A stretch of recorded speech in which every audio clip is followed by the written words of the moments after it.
Hello, everybody, and welcome into another episode of the Couch GMs podcast. It is Thursday, October 24th, 2024. I'm your host, George Kurt, joined by the fantasy godfather and flag football Aaron Rodgers himself, Marcus. What's up, George? I had to call it back to Monday because I thought that was one of the better jokes you've said, so I got you. Well, yes, but we do kind of have to call it back to Monday. I think I owe all of your listeners an apology. We ended last Monday's show with me begging the fantasy gods for no more injuries, and I think they spited me because I had the gall to ask them for no more injuries. You were speaking on behalf of the wider fantasy community, so I don't think anyone's going to be mad at you for trying. But we'll talk about what happened Monday as we jump into our first segment. But as a reminder before that, make sure you subscribe if you're listening, or like if you're on Facebook. We are live Mondays and Thursdays at 6:30. And you can follow us on Facebook, Twitter, Instagram, TikTok at the Couch GMs. Drop your questions in the comments if you're watching live, or you can DM us if you are listening on podcast platform later. Marcus, why don't we sit back, relax, and chat?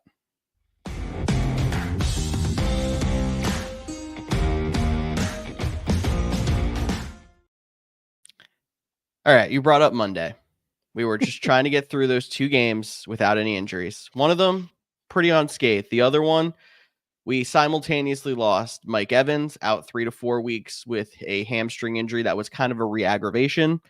And then the big one, in garbage time, Chris Godwin dislocated his ankle, got surgery this week, is out for the season. Huge blow. Brutal. And I'll be honest, and as a Mike Evans owner in a couple of leagues, when he went down, when he tried to lay out for that touchdown, and knowing Mike Evans, he was unable to keep that ball under control.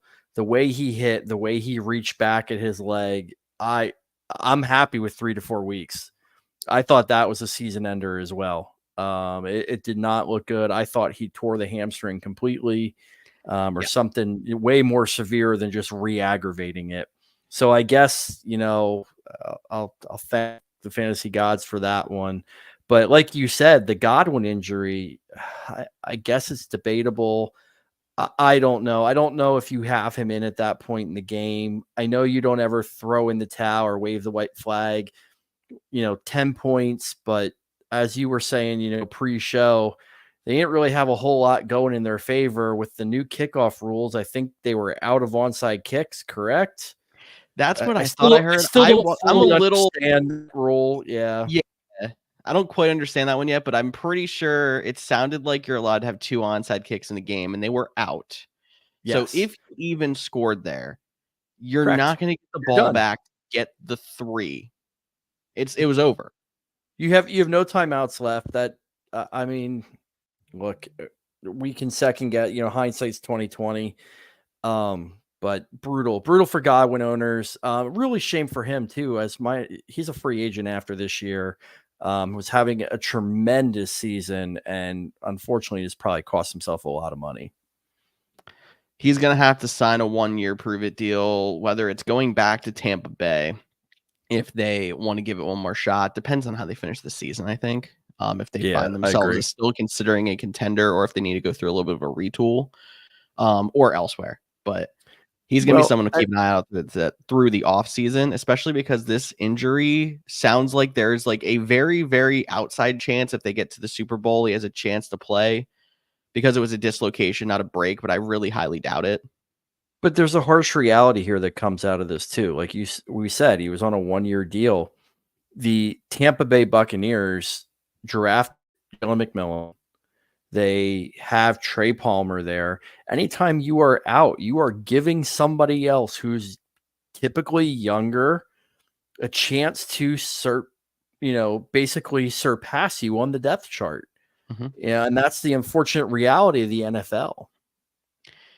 And I'm interested to see how they play their receivers. It's going to be a little different while Evans is out, because they also have Sterling Shepard on the roster. Sterling Shepard, obviously not a young guy, a veteran who can bring some stability to that team while they need him as a wide receiver 1. But after that, when Evans comes back, does Shepard still settle back down into that number 3 option role? and then they try out guys like McMillan?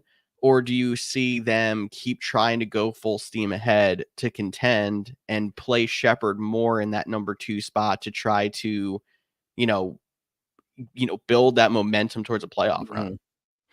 My belief there is I've grabbed him in a couple of leagues. I think Sterling Shepard takes the Godwin role. He is your prototypical slot receiver. We've seen him. He was able to do it in New York. I think he slides right into that role. I think McMillan is the interesting one because I do believe he will have particularly a role right now with Evans out. And I do think he'll stay in there in the 3 wide receiver sets. But I think Shepard has the stay power for the rest of the year, provided, like you said, they're still competitive, they're still fighting. Again, they fall out of it, they lose the next couple weeks, they may be looking at those younger guys then. So if Shepard's still out there on some waiver wires, worth a speculative ad? Yes. I would absolutely grab him if he is available. Like I said, I think not only, and I've done the moves, so I don't have to worry about, kicking myself, but the reality of it is Tampa Bay has an incredible schedule. They have a couple of tough matchups in the next few weeks, but in the home stretch through your playoffs, it is very, very beatable defenses. And I mean, go out, grab Sterling Shepard. Again, if you have a roster spot, that could be, a saving grace for you, especially with all these injuries. I like it. And like we said, he was somebody who didn't pop up on a lot of waiver wire articles that came out on a Monday because all this happened Monday night. He did slip through in a couple leagues of mine, and I think might still be a free agent in 1 or 2. So take a look out there if you're somebody who's looking for some wide receiver help, could help you long term there. Wide receiver trade news, because wide receivers are getting traded everywhere this year.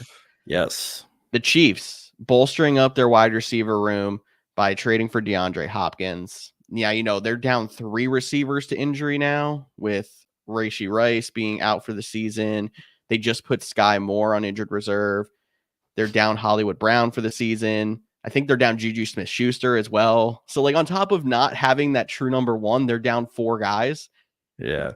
The sky needed. is falling in the Kansas City Chiefs wide receiver room. I don't think anyone's going to miss the fact that Sky Moore is gone. But no, you're right.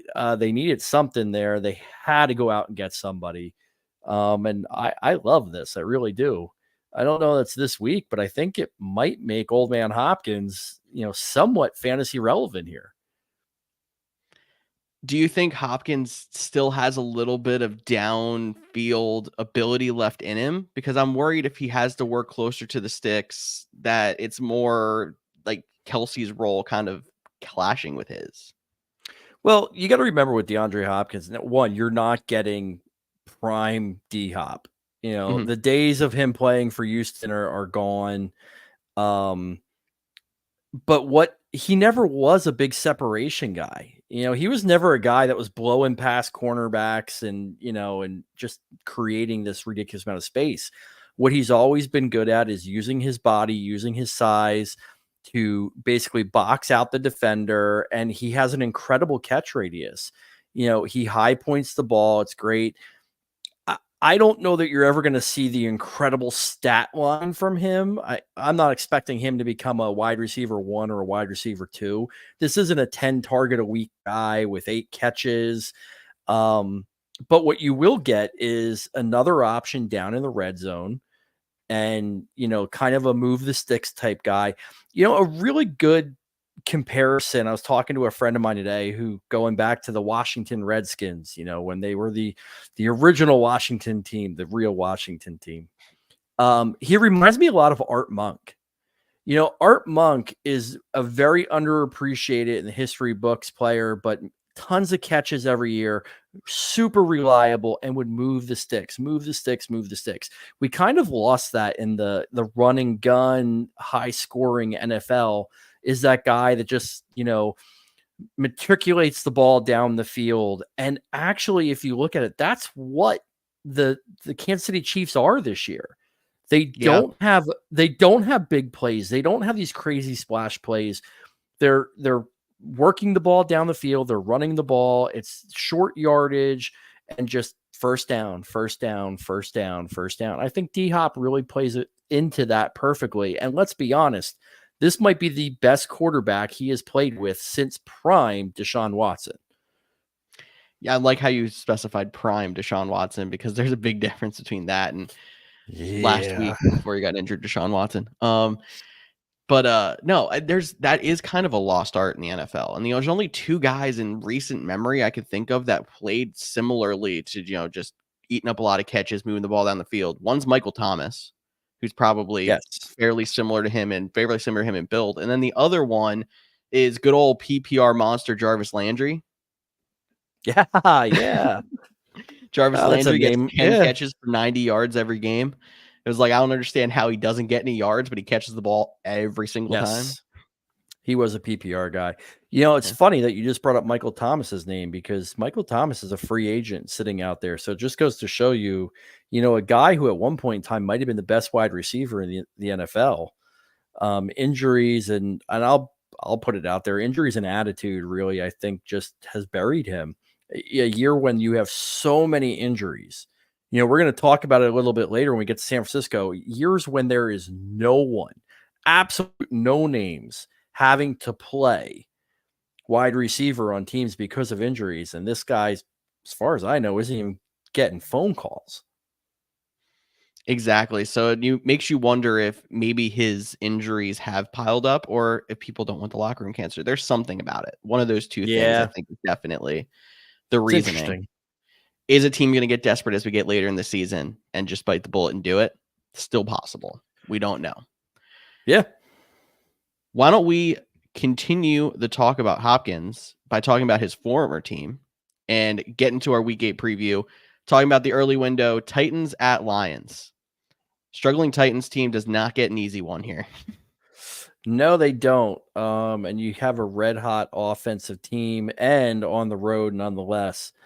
We all know how good Goff is in domes, and he has probably been the most efficient quarterback so far this year.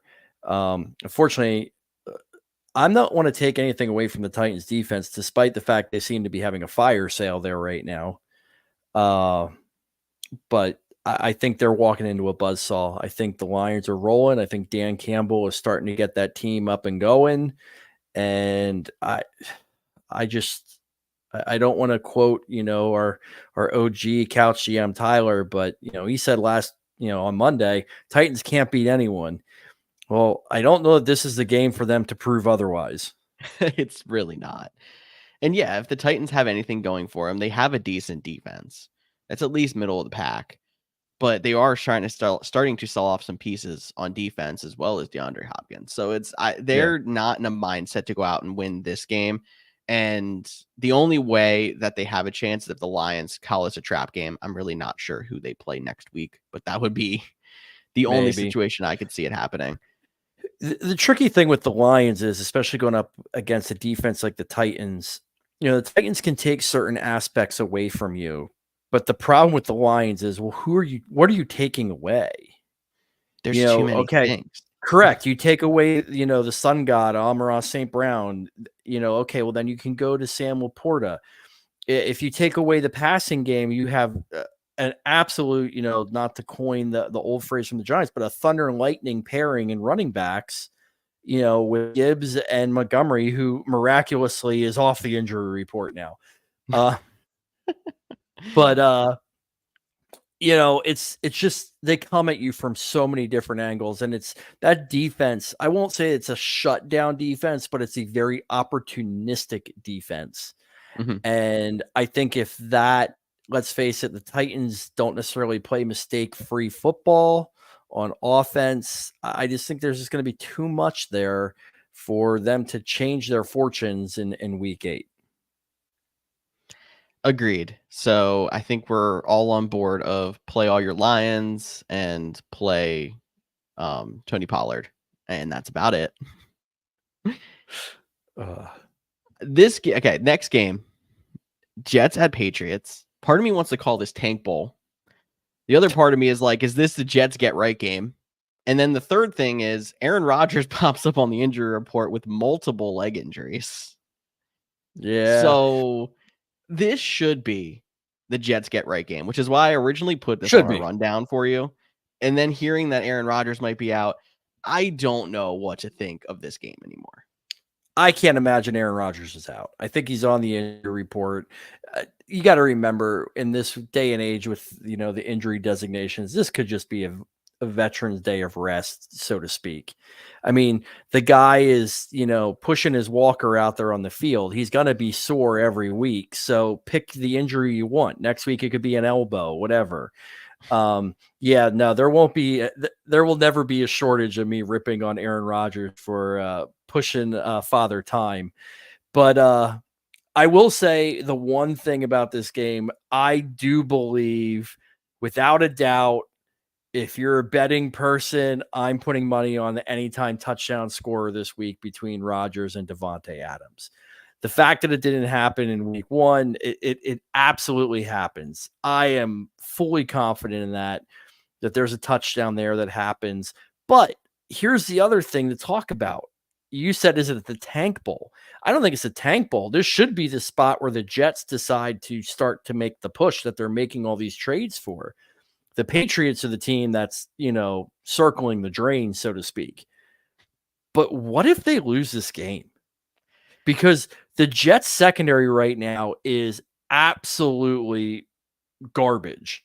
There's injuries, you have a young quarterback in Drake May in New England that's he's not going in there to tank. He's trying to make a name for himself. So he goes in there, he can scramble a little bit, throws the ball around a little bit. What if the Jets blow this game? What happens then? If the Jets blow this game, there's only one thing that I need to happen. And if it doesn't happen, I know it won't. I'm going to be super upset. And that would be they take Devontae Adams' bags, they move it to the locker room next door, and he goes and loses to the Steelers for a third straight week. Yeah, no, that just the fact that this poor guy lost to the Steelers twice in 2 weeks is great. That, or if they decide they just want to start losing, send them there before the game. I really don't think it's possible by NFL rules for you to play 2 games in one calendar week. So that's literally not a possibility anymore. But the Jets made a trade for Devontae Adams. I know they traded a third round pick, conditional third round pick. It's not going to be something that's going to cripple them for the long term. No. But if they go out there and lose this game after buying all of Rodgers' cronies and then keep dropping draft capital into this, and now you're looking at 2-6 and potential more than likely out of the playoffs with a quarterback that's going to be here max one more year, you're setting yourself up for the dark ages again. And I don't think there was ever a peak of light in the middle unless you just count Rodgers running out of the tunnel with an American flag. I don't think this is as simple of a game as some of the people are making it out to be, some of the pundits that are out there. Keep in mind, you also have this week the whole, Jared Mayo calling the team soft and Bill Belichick getting his panties in a bunch and taking serious offense to that. I've seen him now, I think, on 3 different shows speaking out against how offensive that is to call the team soft. But, and that's coming from somebody who's not a player's coach. Correct. That's even funnier. The one good thing you can take out of this game, we want to talk about fantasy. With the changes that were made, the firing of the coach, taking play calling away from Hackett, Breece Hall has definitely become kind of the focal point of this offense. Rodgers loves to check the ball down to him. So at least out of all the chaos that could be in this game, it does look like we have gotten the benefit of that bell cow workhorse running back with Breece Hall being used properly finally in New York. Something that we always look for in fantasy is those running backs that get a majority of the snaps, because none of them really get all of them anymore. But I digress. And we can't feel too bad about Robert Saleh getting canned because he's not out of work anymore. He's not out of work anymore. Next game is Packers at Jaguars, and the Packers sign Robert Saleh as a defensive assistant. He was out of work for what, 2 weeks? Yeah, what do they say? The situation is fluid. I don't know what that means. I don't know. But no, I mean, the Packers trying to bring brilliant minds into the building. They're a That's true. contending team. It's not the only team that's brought in an experienced defensive coordinator or coach as an assistant at some point. And So I don't necessarily think Saleh was really the main problem in New York. Now, maybe they needed a change of, leadership, the voice at the top, but I don't dislike this at all. I think it's great for Green Bay. So, yeah, and and even if you Green, say he was the problem as the head coach, there's a lot of guys out there who are not necessarily great head coaches, but are fantastic coordinators. yeah, I got one right now in Washington. Exactly. Now, with the Packers and the Jaguars, this is going to be an interesting game because, well, the Jaguar secondary can't stop anybody. And Mhm. the Packers have a lot of pass catchers that are out there. So, I mean, I think this is an absolute start love game. I mean, it's hard to not start, love the way he's been playing lately. I know he likes to throw interceptions, but for fantasy purposes, he's still putting up points. Um, and the problem is you just don't know who gets the touchdowns, but I definitely think the Packers can throw the ball around. I think that's pretty much understood. My question is on the Jaguars side. Peterson's still saying that Travis Etienne, when he comes back from injury, is still their starting running back. What is going on there?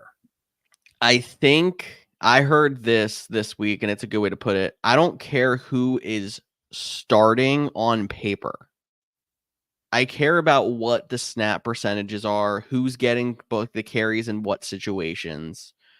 At this point, if they go back to ETN getting the bulk of the carries and, basically wasting sitting Tank Bigsby there, I mean, hopefully it helps you ETN owners out there who, put a lot of draft capital in him.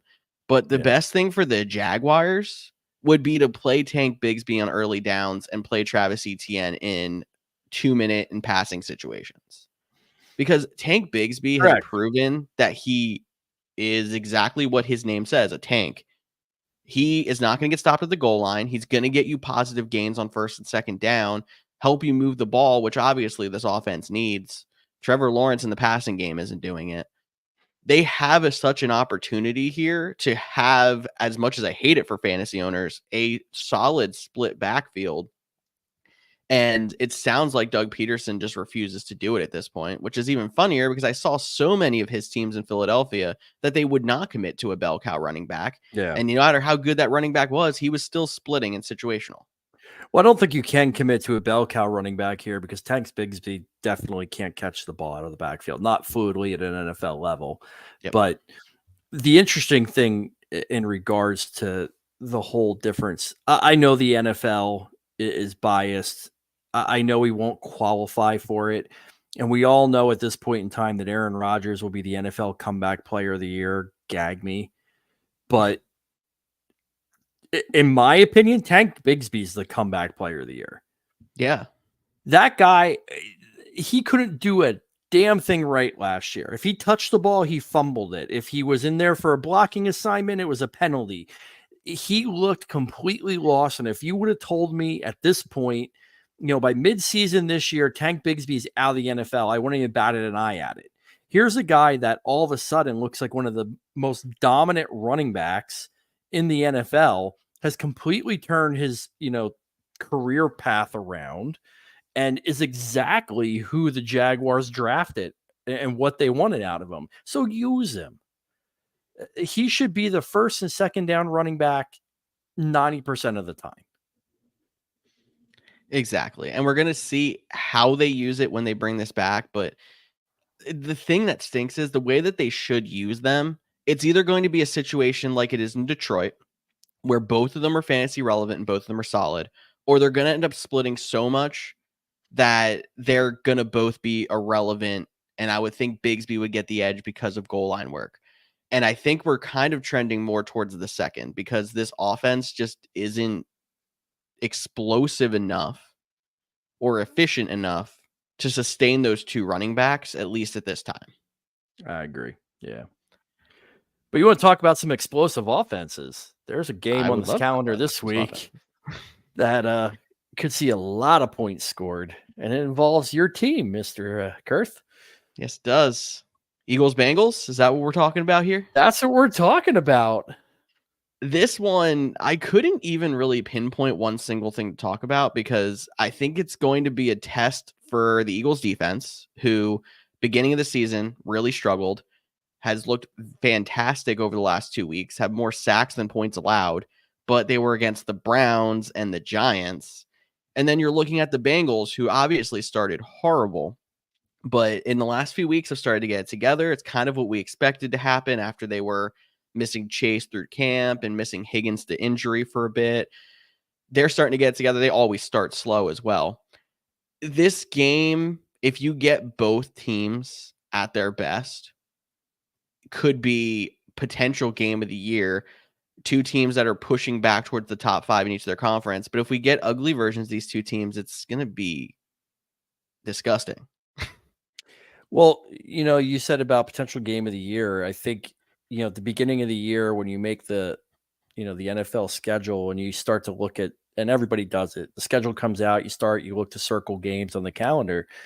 If you circle this game and said this could be a potential Super Bowl preview, I don't think anybody would have batted an eye at it.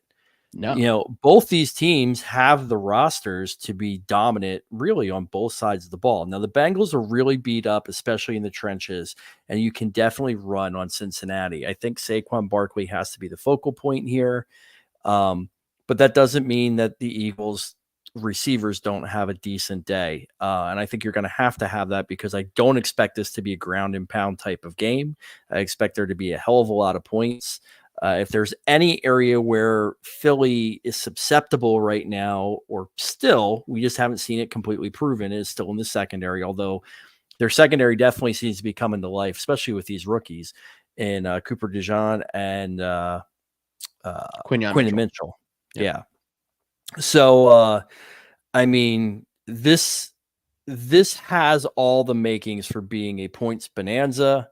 For fantasy, we seriously, hope that. I think you started if you got them type deal. Higgins has got to be a start. Chase is a start, obviously. AJ Brown. I think this week you see Mitchell, or I'm sorry, not Mitchell, Smith get back on track. And then in the running back area, I love Saquon. You can't not start Saquon.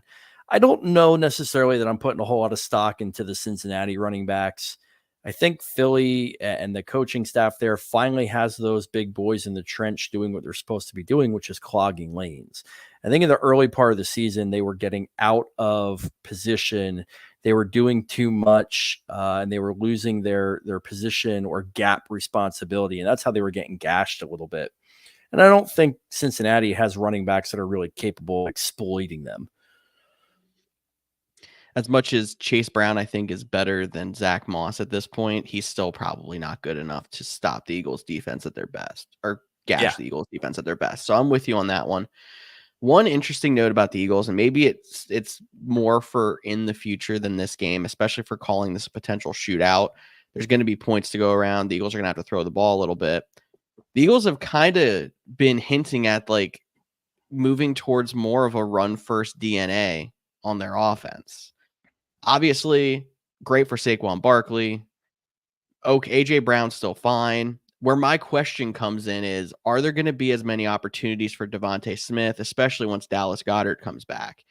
Or is this one of the situations where we're starting to get close to the fantasy trade deadline? If Devontae Smith goes off this week, is he somebody you're trying to sell high? For fantasy, I don't know. I know what they're talking about. It comes down to two things. One, I don't think Goddard coming back affects Smith that much. We've seen it in the past where Goddard has kind of been a little non-existent. And I think it depends. You got to remember the teams they've been playing so far, these are not shootout teams. When they start to play teams, I'll even put Washington in there. Washington's offense is clicking on all cylinders. Dallas looks like garbage, but they can definitely usually throw the ball around. If Philly starts to get into these games where they have to throw the ball more, I think Devontae Smith will be great. If they're going to go to a running back centric team, I will caution Philly. They can't just bury Saquon Barkley. Like, Yeah. they have to start to get some of the other running backs involved. We've seen it in the past. It's not like he's a first-year running back straight out of college. The guy is a little bit older. He's going to wear down. Is it really that important for you to get him 20 touches a game now, or do you want him fresh when you're potentially heading into the playoffs? Because I'm pretty sure that was the intention of bringing him to Philadelphia, was to help strengthen the team when it really matters. It's very true. And to your point of not playing a lot of shootout type teams, the upcoming schedule, you got Cincinnati this week, then it's Jacksonville, who honestly they should handle. But after that, Dallas, Washington, LA Rams, Baltimore, and then Correct. Carolina to end the fantasy regular season. The only game in there I can see that really should be, they probably get ahead and cruise is Carolina. Good chance they're going to be in some tight shootouty type games against some of those teams. Yeah. And dear Lord, if you need a win in week 14 to get into your playoffs, Saquon Barkley on your roster is a great asset to have. Go trade for Saquon Barkley, except it's not going to be easy because he's running back 3 right now. Well, that and I don't think he has as favorable of a schedule through the fantasy playoffs, but if I remember correctly. Pittsburgh, Washington, Dallas. Yeah, that Pittsburgh one's a little difficult. Dallas and Washington, I don't know if they have a shutdown run defense, but we mentioned the Buccaneers already. They're hosting the Atlanta Falcons this week. And we talked about already missing Evans for this week and the next few, missing Godwin for the season. Are we starting any Buccaneers weapons, seeing the new landscape of the team? I mean, in DFS, probably not. I'm going to guess if you are picking players up like McMillan or Shepard, you're picking them up because you need an asset and you need to put somebody in. So yeah, in that case, it's not like Atlanta has a complete shutdown secondary. They're not a bad secondary, but points are going to be there to be had. And the thing of it is, I 100% do not picture this being a low scoring game because the Buccaneers secondary is garbage. Their best piece of their secondary, Jamal Dean, was put on IR. Their already suspect nickel corner is looking to not play the game. They are going to start people from schools that have no business being in the NFL. I think it's 2 undrafted free agents. I'm telling you right now, Falcons, oh, yum, yum, yum. Drake London should go off this week. Mooney is definitely a cheaper option. And honestly, Mooney is available in some leagues that I've seen. So if you are looking for wide receiver help, go that route. Kyle Pitts has started to pick up, hasn't got in the end zone, but I think Kirk Cousins feasts this week. I think it's going to be a big, big week for potentially both quarterbacks. But in terms of are we starting in the Bucs weapons, one that I will tell you, if you need a tight end, and we all have talked about how tight end's been this weird wasteland. When the injuries happened, particularly to Mike Evans, which was fairly early in that game, the name that came up over and over again, who became the safety valve, was Cade Otton, the tight end for the Buccaneers. I think he is absolutely startable this week. He is without a doubt a top 10 tight end because they just don't have people to throw to. And again, it comes down to comfort. It's who do you trust? Baker Mayfield trusts him, and he is going to be a chain mover. He's going to be the guy down in the trenches, coming across the middle, getting those nitty gritty catches and the dirty catches. So especially if you're in a PPR league, roll with it. I like it. I was going to actually play a game with you. I usually play with Cody, if you don't mind. Here. I like games. Who would you start? So we talked about Sterling Shepard. If you're adding him, it's probably because you need somebody. So I'll name a couple of guys I have in some of my teams in flex positions and see if you'd rather play them or Sterling Shepard. Okay. First off, Tank Dell. With Collins out, no, you're starting Tank Dell without a doubt. Okay. Zay Flowers. This is a tricky one because you have Baltimore, who is probably one of the most explosive offenses. The problem is Baltimore plays the Browns this week, and I expect it to be a low passing option.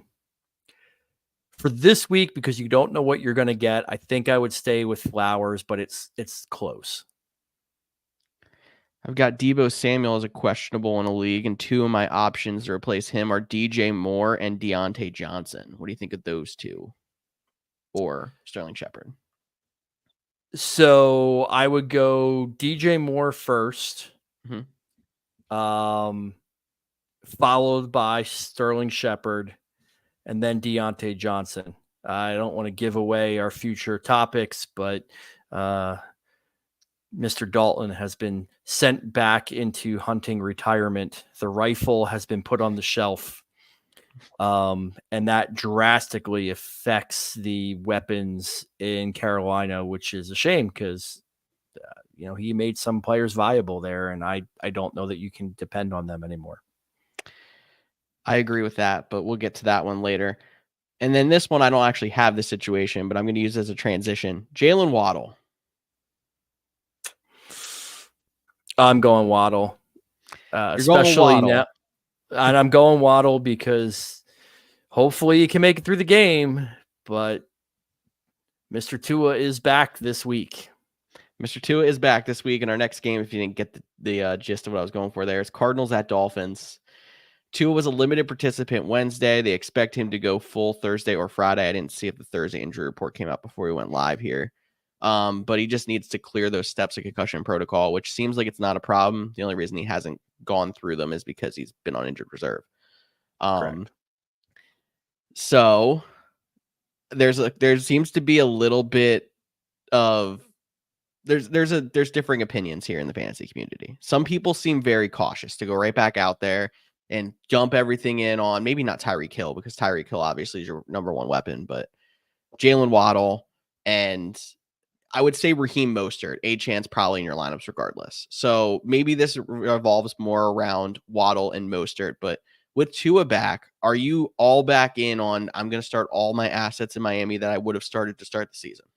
You have to, because you're not drafting these players to put them on your bench. And the fact of the matter is you drafted Waddle, you brought in Mostert because you expected it to be a high octane offense. And I believe it'll be a high octane offense as long as Tua can stay on the field.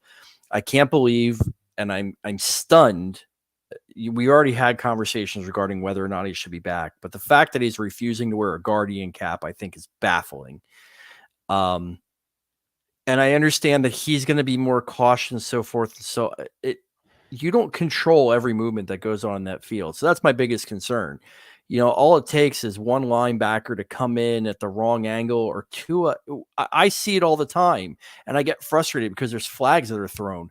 Tua goes to slide. The linebacker is already in a motion to attack. It's not like they're trying to kill Tua while they're out there, but it's football. It's a violent sport. Things happen. This guy gets another concussion. We've already talked about it. He's going to be football Stephen Hawkins. So, it's great. Of course, Tua's out there. You're starting Waddle. Hill, I know he showed up on the injury report today. It's a foot issue. Totally believe he plays. Don't get worried about that. But the question is, does Tua make it through the game? And if he does make it through this game, how long does he make it? Does he make it the rest of the season? I don't know. I think he makes it through this game. I worry about his long-term health for the rest of the season and beyond. And I mean, maybe this ends up being a situation like last time when he missed half a season, and then last year he was completely healthy. Yeah. Didn't have any issues all of last season. Maybe we have another situation like this, but at some point it's going to stop.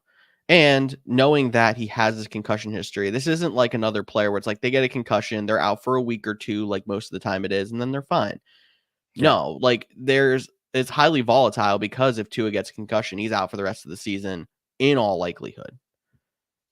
You have to hope for the health of any player. I don't ever want to see anybody get hurt, but it's the reality of it is we talk about how statistics has played such a vital part in fantasy and the NFL nowadays.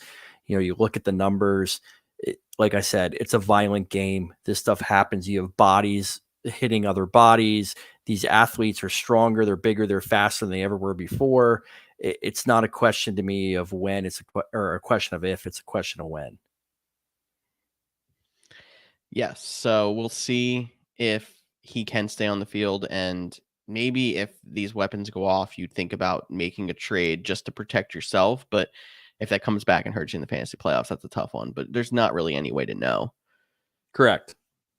Cardinal side of the ball, I think it's your normal suspects. Marvin Harrison's been a little bit volatile so far.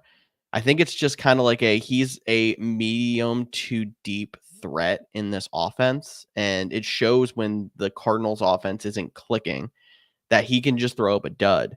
But the ceiling's 100% there, and I think he has to stay in your lineups just because of that. I think this was the unfortunate reality of what I was a little cautious about heading into this season. I don't know if I talked to you guys about it. I know we're in a couple of leagues together. It really concerned me. Again, didn't work out for anybody. He seemed to be more worried about a lot of the off-field stuff than actually getting into a team and getting ready. I don't necessarily know, and I haven't really seen this incredible route tree from him yet. He seems to kind of be a one-trick pony, and the reality of it is he's getting bracketed coverage. Why wouldn't he get bracketed coverage? You're coming in as the football savior, the best prospect ever, and it's not like Arizona has a lot of other options that are going to scare people that, that's going to pull away from that. And I'm not saying that he's not a legitimate number one wide receiver, but I think he expected to come in the NFL and just dominate. I also think that there seems to be a little bit of a sophomore slump going on in Arizona right now, because you don't really see that offense clicking the way it was really even at the end of last year. Trey McBride just doesn't seem to be having the success that he was at the end of last year. It doesn't seem like Murray's really exploding, with the offensive plays. Like, he's making plays, he's scrambling a little bit more, but you don't see that spark. You don't see that like special level, which was definitely there at the end of last year. I think that's what excited a lot of people about him potentially building on that. So I think it'll come. You just gotta, unfortunately, you kind of got to ride this one out. If you drafted Marvin Harrison Jr., the reality of it was, if you weren't in a dynasty league and you drafted him too early. Mm-hmm. I wanted nothing to do with Marvin Harrison Jr. in non-keeper leagues or non-dynasty leagues, because he just wasn't going to return second round value, and that's where he was going. And you're seeing that now. I mean, this should have been at best maybe a 7th, 8th round pick. But you took him where you did, so you have to hope that it clicks and he comes in, later on in the, as the season progresses. But that would be a situation we talk about trades. If he does happen to have a decent game or whatnot, and maybe you can parlay that to a piece that helps your team a little bit better. Again, we don't know everyone's individual rosters, but he's not a player that's untouchable for me. Let's put it that way. Unless you're dealing with dynasty or a keeper league, that's a whole nother avenue. I'm talking on redraft formats only. Definitely. So before we get off this game, I have 2 questions. Well, one's actually related to this game, one's not. Reed in the Couch Gems World Cup has his team name as Concussion Protocol. Now, coming off of Concussion Protocol, what's the better team name? Day to a Day or Ready to a Dominate? Oh, Day to a Day. I like that one, Day to a Day, because unfortunately, like I said, you just don't know. And Reed, man, I hope for your sake that he goes back to that staying healthy. But I mean, it's so volatile, and we see now how bad Miami's offense is. And frankly, no offense, I fault the ownership and the management in Miami. You had to have a better option in place there than what you have, knowing that there's this volatility. So, yeah, Day to a Day, though, for me. I'm going with Day to a Day as well. And then we actually have some trade news. or a trade question. My bad. Okay.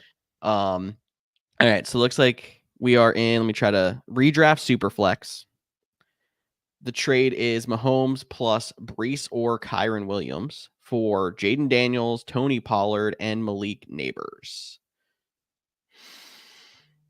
Right now, wide receiver 1 is Justin Jefferson. Other quarterbacks are Richardson and Jameis Winston. He is 2-5. That's ooh.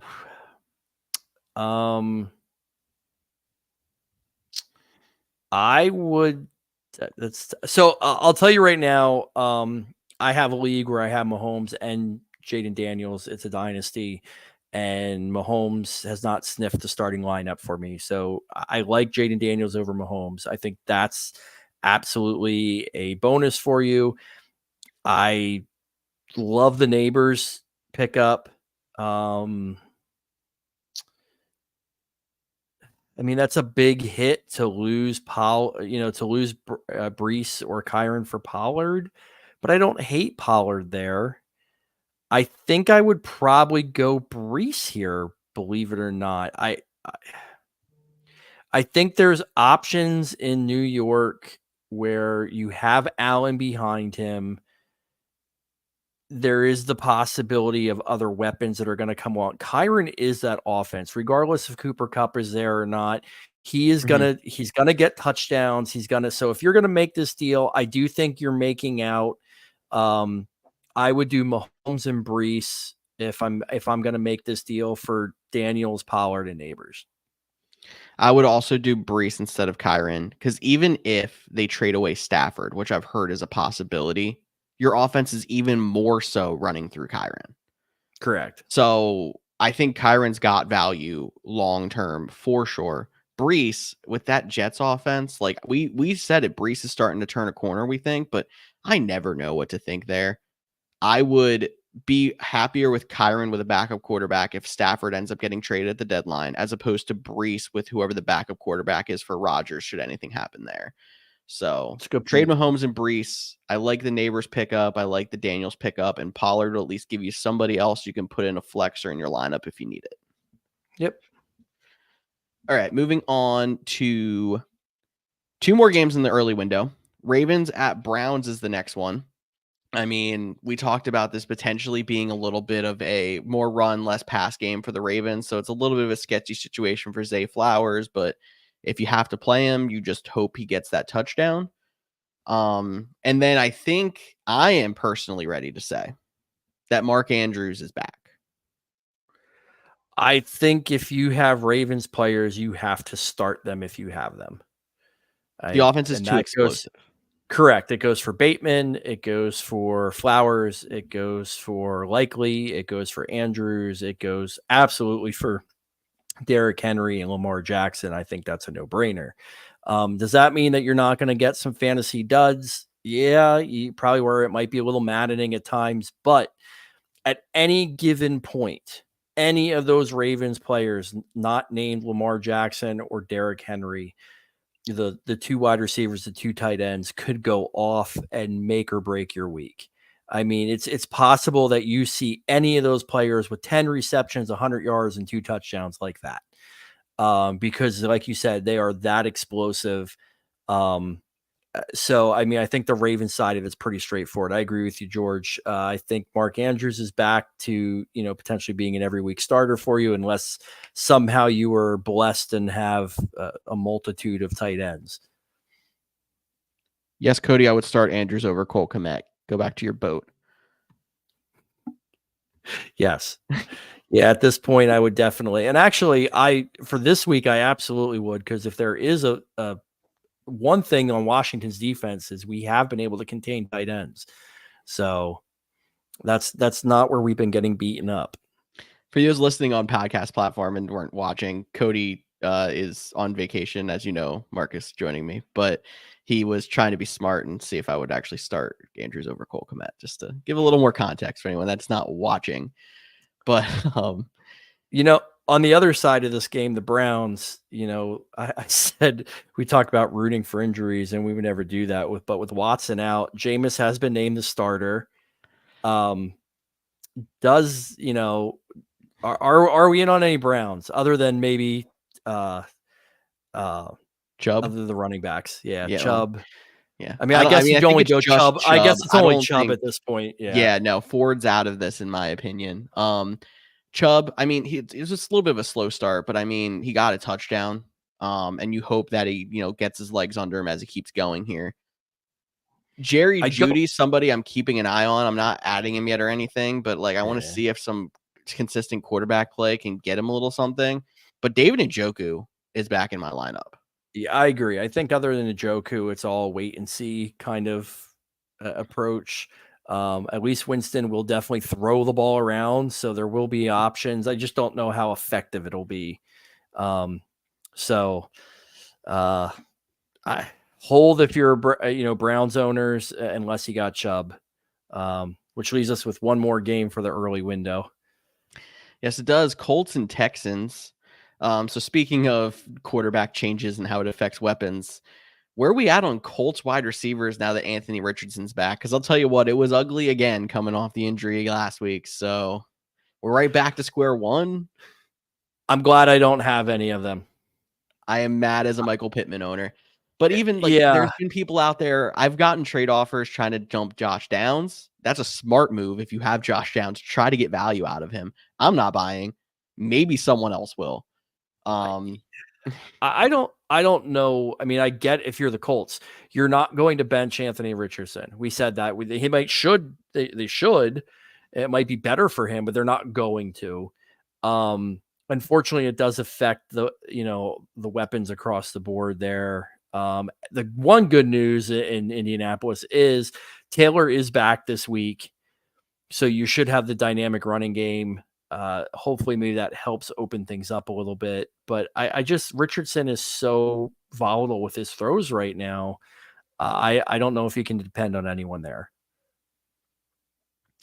We're on the same page with that one. I mean, but we're starting Jonathan Taylor, or if not, I don't really like playing Trey Sermon, but there's some situations where you're desperate and have to play Trey Sermon. Yeah. At least the carries are there. I'll tell you, even if Taylor's not there, Trey Sermon's, I would go. What is it? Goodson. Goodson. Goodson. Goodson, I think, has surpassed Trey Sermon as the number one back behind Taylor. So, yeah, but Taylor is practicing for the first time since his injury, so it looks as though he has a chance to play this week.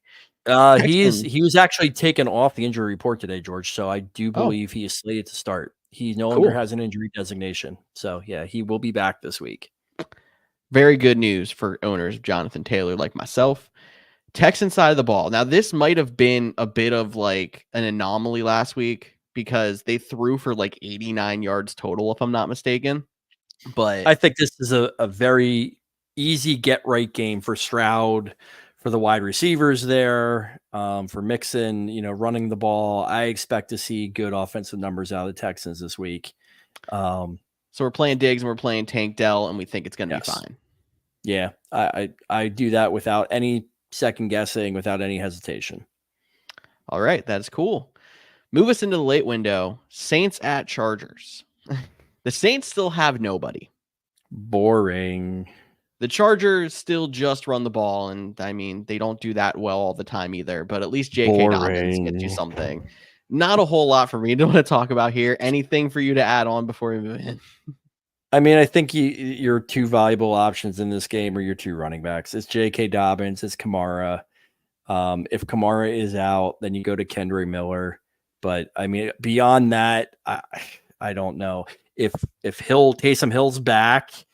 Maybe that's an option. He's always good to steal a touchdown. I don't see a lot out of this, and we know Harbaugh is going to slow this game down tremendously. And I don't see the Saints having enough offensive power to really change that. So, fortunately, a game, there's pieces here that people own. I have not heard anything on whether or not Olave will be back this week. It looks like it might be one more week with him. But if Olave comes back, maybe a little bit more spunk to it, but I'm still not excited about it with, the quarterback situation, what it is. Olave concussion practice fully Thursday. Normally practicing fully means you're in the last step of the concussion protocol and should be good to go unless symptoms come back up. Taysom Yes. Hill was removed from the injury report. He Oh, is good to good. Then go. he'll be back. Okay. Yes. And I dare I say, especially if Olave doesn't play, but it sounds like he's going to, I'd play Taysom Hill because they just need someone. Even Yeah. yet, they still just need someone. So I wouldn't go out there and play Taysom Hill over some of your top tight ends. But if you're someone in a situation that's been playing those tight ends 8, 9, 10, 11, and just kind of hoping, Taysom Hill can slot in there. And I think he gives you the same amount or better shot to get the points that you're looking for just to kind of keep you afloat at the position. I hear you there. I agree. So much better game. We got Bills at Seahawks over yes. here in Seattle. The the Bills getting Amari Cooper, seeing him get a touchdown on a play that he didn't even know the route he was supposed to run. That's funny enough, but I think it just shows there's already a little bit of a connection there, and Josh Allen might be able to get the pass game going again, having somebody to, if not even do a lot of the work himself, have defenses have to watch. And maybe it opens up someone like Shakur a little bit or Curtis Samuel, but I think I've saw some positive things out of the Bills last week, and I'm hoping that it continues to progress as Amari Cooper learns the playbook. No, I agree with you 100% there, George. And I think, a lot of people say, oh, Cooper opened up the field for Coleman. Well, that's a little misleading. Coleman had his success, had a great game, but it was when Cooper wasn't on the field. Mm-hmm. But what I think it does is I think it opened the playbook up a little bit. I think having that alpha wide receiver come in, I think it's changed the play calling a little. And I think that's what's going to benefit us fantasy owners. The Bills are really kind of hitting on all cylinders right now. The Seattle Seahawks defense is beatable. So yeah, I'm really excited to see what Cooper does in its second week.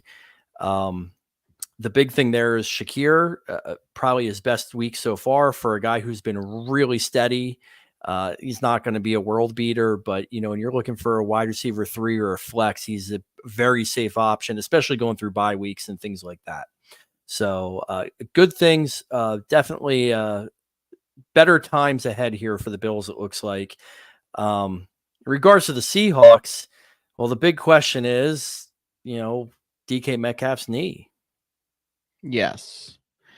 We have to keep an eye on if DK Metcalf is going to play, but let me just try to get a really quick update on him. That was not as easy as I thought it was. But no, if he's playing, he's in your lineup. And of course. And DK has a history of playing through these types of injuries.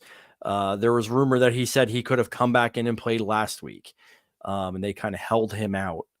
So yeah, it's hard to not put him in your lineup if he is playing. Just an absolute dominant wide receiver. And again, Bill's corners, not exactly shut down corners. So I think there's definitely options there. DK was announced already early in the week that he was not going to practice Wednesday or Thursday. His practice participation on Friday is going to determine how he is handled this week. So yeah, we'll have to watch that. Watch that one. If DK doesn't go, gives a little bit of a boost to Jackson Smith and Jigba, and I wouldn't touch Tyler Lockett. I think Tyler Lockett's kind of in a supplementary role at this point in his career, and he's going to have those games where he goes off, but I would think if you're going to have to hinge on anybody else, it would be Jackson Smith and Jigba. Yeah, I think if DK's out, obviously Lockett sees, his options boost a little bit, but I agree with you. I definitely think it's JSN there. That'll get the majority of the looks that might have been there. And look, Jake Bobo has proven that he can, play in the NFL. So, that's an option. I don't think you need to be starting him this week. It's not like it's a crazy bye week or anything like that. But, it's at least a name worth mentioning if you're in a skank league or a crazy deep league. We have to get moving here a little bit, but better name, Jake Bobo or Bub Means? Oh, Bobo. I go Bobo. I go Bobo. Bears at Commanders. Big question in this one is if Jaden Daniels plays. And so give me options. Like, how would you handle it if he does and if he doesn't? Well, I think it'll be interesting with a full game and a team that actually has a viable defense if he doesn't play, to see how the Commanders look on offense. Because last week it seemed like they didn't skip a beat, but they're playing against Carolina. So is that fool's gold? I think the bigger question is, if he does play, what limitations are there, if any? It is a rib injury in some way, shape, or form. What happens if he gets hit again? I really hope, I was looking for, this was one of the games that I circled on the calendar. I really hope he is healthy enough to play, because I'd love to see him going up against Williams Hmm. and seeing those top two quarterbacks go head to head. I think this game's going to be a lot of fun. I think both of these teams are creative enough. I think this would be a fun game to watch. It's going to be the nationally televised game. It was flexed to the 425 window. So it'll be on Fox. Like I said, I really hope he does play, because I think that makes a big difference in the show you get to watch. I think Washington's defense is coming along a little bit better and a little bit faster than maybe people expect it. So I don't think it's just going to be open season. These are two defenses that are opportunistic. We'll call it that. I like that. And maybe it'll keep the point scoring down a little bit if there's some big plays in the red zone or a couple of turnovers. But I think that this actually has the capability to be a pretty high scoring game. Maybe that I doesn't favor the Bears, though.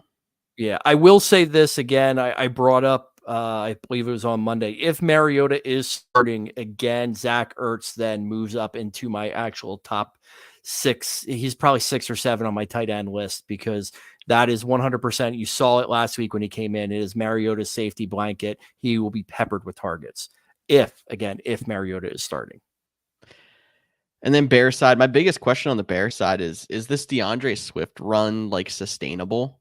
I know we had a bye week now. We kind of It forgot should about be. his little run he had going. It should be, and that goes back to coaching for me, George. Why do you go out and sign this guy to a pretty decent contract and then put him in a weird 3-headed monster where one of the guys looks abysmal when he's out there, and Herbert? I don't get it. I don't get it at all. Feed the guy the ball, get him out there in space. He proved it in Philly. It wasn't like he was a bum when he was in Detroit, and you've seen that difference. So I would think he does. And I'm with you. Like, it should be a situation where he's kind of brought in space and he could be like he's in there most of the time. And then your change of pace and your hammer is Roshan Johnson. Correct. It's an interesting situation the way you said that, because that is the truth with the Bears. The change of pace is the guy who's the hammer. Yeah. Normally it's the other Normally it's way the other way. around, but yeah. No, but like I agree. you stretch the defense out with outside runs and then you bring in the hammer. Yep, I agree. So That's how they should handle it. We'll see if they keep feeding the ball to Swift like they should. Panthers at Broncos, not a whole lot to talk about besides the fact that you mentioned Andy Dalton is the they made rifles the back on the announcement. shelf. Bryce Young is playing again. I don't know if I don't know that any Carolina player is viable until they prove to me otherwise. Every Carolina player I have will be on the bench, especially with Bryce Young starting. And I'll tell you, the way they played last week, I start up your Broncos, and that sounds so weird. And we don't normally chase points. We never tell you to chase points, but Javonte Williams, there's no reason why he doesn't have another week like he does. Now, of course, that means it'll be Jaleel McLaughlin who scores the points this week. Probably. But the Panthers are just bad. I just don't. I mean, I guess, yeah, you play Bryce Young because at this point, what do you have to lose? Find out if it is legitimate. It's just a shame because all those players are nothing. And my understanding is there's rumblings Deontay Johnson's pissed about it. He wants out. So can't say I blame him there either. And I mean, part of this is if you didn't hear, Andy Dalton and his family were in a car accident, but it seems like he's okay. But they're making the move back to Bryce Young in light of that. Convenient. And what is that? It just seems a little too convenient. It kind of does, but I'm glad everyone's okay in that situation. Oh, and of course, yes. The opposite of chasing points. And I mean, you might have to feel like you got some big cojones doing this one after dropping to 0. Play Cortland Sutton. Yes. You have to. You absolutely have to. And this is where it comes down to if you are a seasoned fantasy player or not. I know that sucks. I know that's scary to get that goose egg put up there, but it's the same thing too. These people who drop players because somebody goes off and catches two, the no-name guy who catches 2 touchdowns, and then you put all your fab in after him, you go get him, and you're upset because he doesn't even get a target the following week. It's the exact same concept. Exactly. So that's why you listen to us, and you hopefully write some of these things down and make note that you don't always chase points, maybe even in both directions. Correct. One more late window game. We have to keep moving. Chiefs at Raiders. Big question here. Does DeAndre Hopkins make an immediate impact in Kansas City? Oh, hold on. Before we jump to that, George, just real quick. I know he's on IR currently, but a Broncos little nugget. Josh Reynolds shot today. I don't know if you saw that, was involved in a shooting. Reports came out though, nothing serious whatsoever. Apparently it was more of a flesh wound. Nothing like Pearsall dealt with. But I don't understand these NFL players that keep getting involved in these shootings. It's scary. It really is. I'm glad he's okay. But yeah, if you heard that he's on IR, was doing pretty good before he went on IR. So hopefully he'll be back soon, and really glad he's all right as well. So Really yeah, quick too, moving. I see a comment coming in asking about Puka Nacua. He is He is activated. playing. He is Yes. playing, but stay tuned. We're going to talk about the game in a few minutes. Yep. Go ahead with talking about the Chiefs. Does he make any D-Hop make an immediate impact? I think that was the question. Yes. I don't think you need to set your expectations for the DeAndre Hopkins impact with Kansas City. Again, I don't think you're ever going to see a W, wide receiver one. What it does is it makes him fantasy relevant again. I can absolutely see him catching a touchdown week one. He's playing against the Raiders. It's not like they have shutdown corners. So yeah, I can see him getting a touchdown, but I don't see a whole lot out of him week one. And then I think moving forward, he plays a respectable role. But let's be honest, as we get to playoff time, the offense will funnel through Kelsey. And it looks like they're running it through the running game this year. So it's great. I'm glad I have him in a dynasty league. So I'm super happy that he's semi-relevant again. But yeah, I'm not expecting big things out of him. He'll be good for 3 to 4 catches a week, I think, maybe 30, 40 yards. And, hopefully you're wishing it for a touchdown.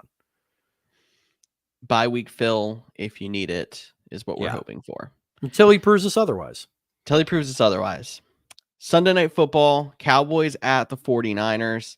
Who's playing for San Francisco? Not a whole lot of people. Obviously, Brandon Ayuk, he's out for the season. Deebo Samuel, we don't know if he's going to play yet or not. Keep an eye on that. He's out of the hospital. He is out of the hospital. He has pneumonia. He's still getting treatment. I would have, we were talking about this before the show. I would have to think that if he does play, he's more than likely going to be limited. Yeah, the scary thing about it is you have Deebo Samuel in season-long leagues. You have to play him, but yeah, do not touch him for DFS. Don't be the smartest guy in the room. Don't think he's going to come out. You're just donating money. Because I can absolutely see Kyle Shanahan, even if he plays, using him primarily as a decoy. I can totally see that. That just screams Kyle Shanahan to me. And for all the Deebo Samuel owners out there, you're welcome. Because now that I just said that, of course, I'll be horribly wrong. He'll score 2 touchdowns and you can be happy. But no, who is playing for San Francisco? Dear God. I mean, Kittle's on the injury report. Jawan Jennings is on the injury report. Jennings non-participant Thursday. So that's already not looking good. Let me see if I can get a Kittle update really quick. I don't think he was looking fantastic either. I would guess if there's any of them, Kittle is the one most likely to play and be his normal self. Yeah. But yeah, limited Thursday for Kittle, so he would probably be leaning on the side of playing. We might finally get to see the real Ricky Pearsall and what he potentially can do. And I don't know that that's fair either, because I know he's back, but this guy was shot in the chest. It's the beginning of the year. And this is only his second career NFL game. Correct. He had no ramp up period whatsoever, like you expected to see behind Deebo and Ayuk. I don't like the 49ers this week. I know we say all the time, like, oh, if they're 49ers at offense, you got to start them. Who knows? I will say this much. There is a guy, we talked about it on the practice squad of the 49ers, Trent Taylor. If you follow the NFL, Trent Taylor has filled in for them before and been very, very effective. If somehow he gets elevated and is in some way in a starting role, like you got to dig a little deeper. You got to look at depth charts, things like that.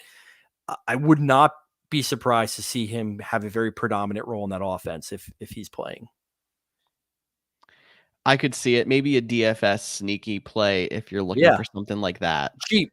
Super cheap. Super cheap, for sure. But keep an eye, make sure he gets elevated before that would happen and see who else is active on the roster.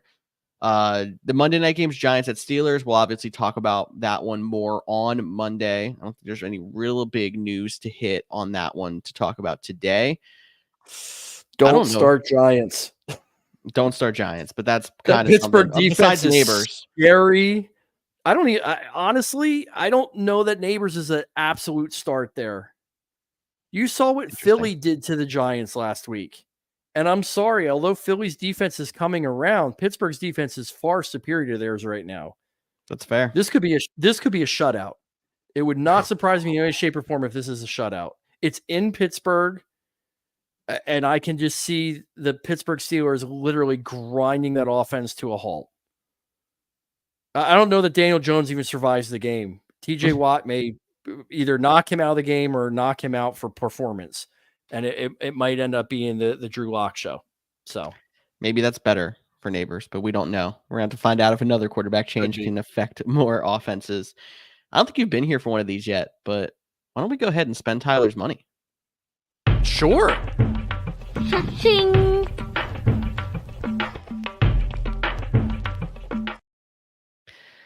All right, Tyler sent in his $5 parlay of the week before the show started, so I figured we would talk about that really fast. He is making a traded wide receivers touchdown parlay. So he is betting anytime touchdowns for Devontae Adams, Amari Cooper, and DeAndre Hopkins this week. What are your thoughts on that? I give this a 90% chance to hit. That's impressive, considering I think two of those are definites. I do think DeAndre Hopkins gets a touchdown.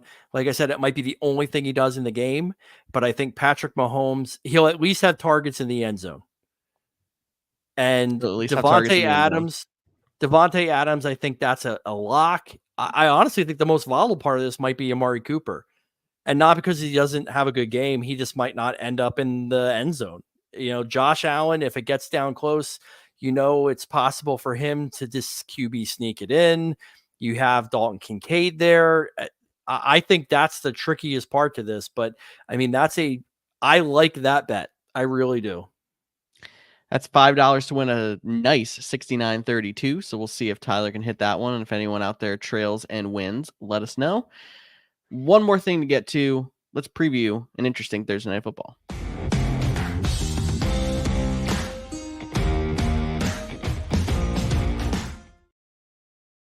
Obviously, if you're listening day after on podcast platform, feel free to either stay on and hear Marcus and I get this completely wrong, or it's been nice. Thank you for joining us. A lot to talk about in this one because we already had the comment come up, and I might as well just go right to it here. Puka Nacua, a surprise activation, and we have a lineup question right off the bat. Said, hi, is Puka playing? Yes, I need to bench 2 before the game starts. I have Mooney, London, McBride, Addison, and Puka. Benching 2 out of that, what is that, 5? What are you thinking? Is it assuming it's PPR? I would assume so. That's most leagues are PPR right now. So if I don't specify, that's what I normally go to. Personally, Addison is a definite bench. Mm-hmm. And I think I would probably bench McBride in this case. I don't love playing 2 receivers on the same team, but I think when it comes to upside, Mooney and London, both are in the lineup. I will start Mooney and London this week against Tampa Bay. I have no qualms about that. I wouldn't do it every week, Yeah. but in this case, yeah, that's fine. I think it's more. This is one of those weird ones. I know it's Thursday night, so this is really tough. But you need to look at your opponent's lineup here. If your opponent has a stacked lineup, if you're not favored to win right now, I think I'm going Puka and I'm benching McBride. McBride has been his normal self, but he's really struggled to find the end zone. Puka definitely has an upside to potentially find the end zone. So there's a little bit higher of a ceiling there. If you're going for a safer play, you're already favored to win. I think I bench Addison and Puka this week. Simply because you don't know what he's going to get back. It's his first week. They've already talked about they don't know how much he'll be used. So I wouldn't be horribly upset if you wait a week to kind of see what you get. But I think that this is one of those situations where absolutely I'm looking at what my opponent has to offer, because you have no clue what he might be starting a bunch of kind of, second, third tier guys, because he might have had Ayuk, he might have had Evans, he might have had Godwin, and now he's struggling to find pieces in there. And that's the case, then maybe play it a little bit safer, go with McBride, Mooney, and London. I like that advice. I mean, we're pretty much on the same page for that one. The other note, Cooper Kupp active as well. So the Rams back to a full stack of wide receivers. And I have no issues putting Kupp in my lineup, especially hearing that he should be a full go, not a potential limited as Puka. Correct. Look, I'm going to be honest. I think they're both going to be perfectly fine. They've both been out for a long period of time. I don't think they force Puka back unless he's ready to go. It makes no sense. Especially after So hearing he wasn't supposed to go most of the week. And then today it pops up that they activated him. correct. So So they might limit the amount of plays that he has. But I still think he'll be okay. In terms of Cup, it's interesting, what the dynamic of this game is. Apparently the Rams are taking phone calls for Cup.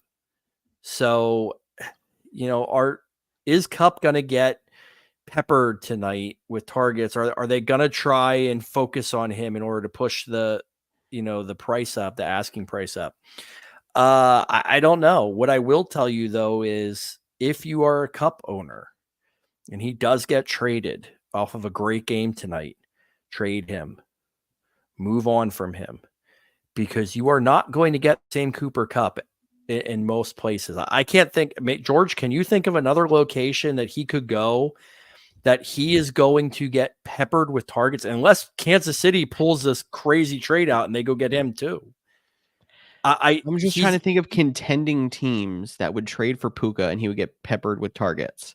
I don't mind Baltimore, but like Baltimore's a run first team. Pittsburgh seems to be the front runner.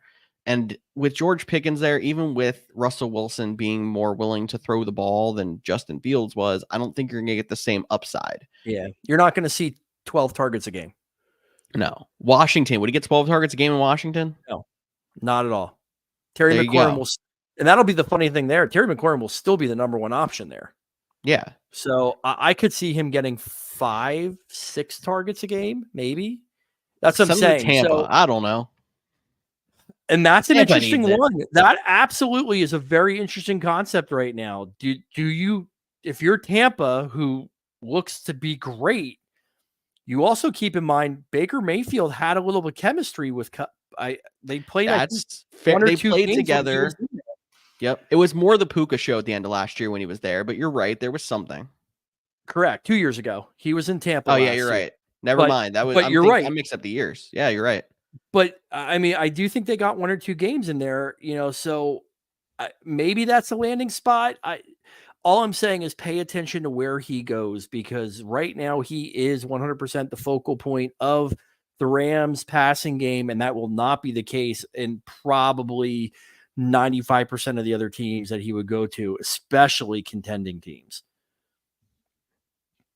I agree with that. So hope you have a big game. And if the Rams move him, look to move him as well. I think that's going to be your best way to get value. I'm trying to see if the line moved at all with this. Somehow it didn't. I was expecting the line to move a little bit with seeing that Puka was active. Actually, the over-under went down a point since I looked earlier today. Really? Yeah, I would take thought the over. that I would went take up. the over. So is that what, 47 and a It's half at right 47.5 now, and the Rams are underdogs by 3. I thought that might have moved to 2 or 1.5 or so with the Puka news, but not a lot of faith, I guess, there in that offense to pick it right back up. I almost like the Rams to kind of scare some people today. The Rams looked solid earlier this year when it was no Puka and just Cup, and they were able to feather him with targets against the Lions, and even though they had no offensive line, like now? Yeah. they've been struggling because the cabinet's been empty. I think they have a lot more talent there than it seemed over the last few weeks. And now that they got some guys back, they can at least be competitive. Yeah, for me, I think the Vikings take this easy. I thought the Vikings would have been a touchdown favorite easy. I think they win by a touchdown. So I would be taking the Vikings here with the over. Even with Hawkinson being out, there's enough weapons on that side. I think Jones has a pretty decent night tonight. I think Kyron Williams definitely scores a touchdown. He always does.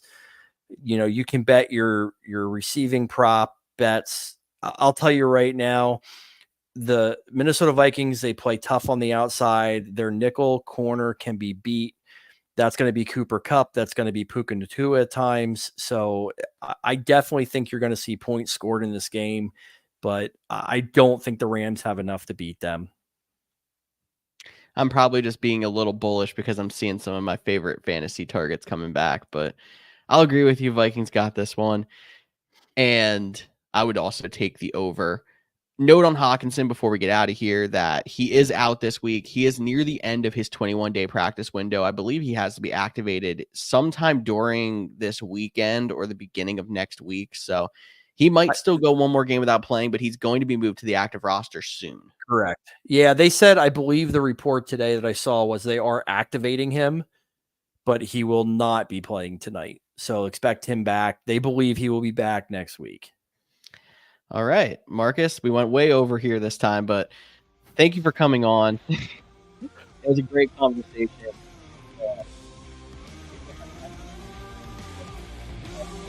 Cody, who decided to chime in about a Cole Kmet comment, still gone next week. So you got me here, and we will be back Monday and Thursday next week still as well. For Marcus, I'm George. We'll see you all then.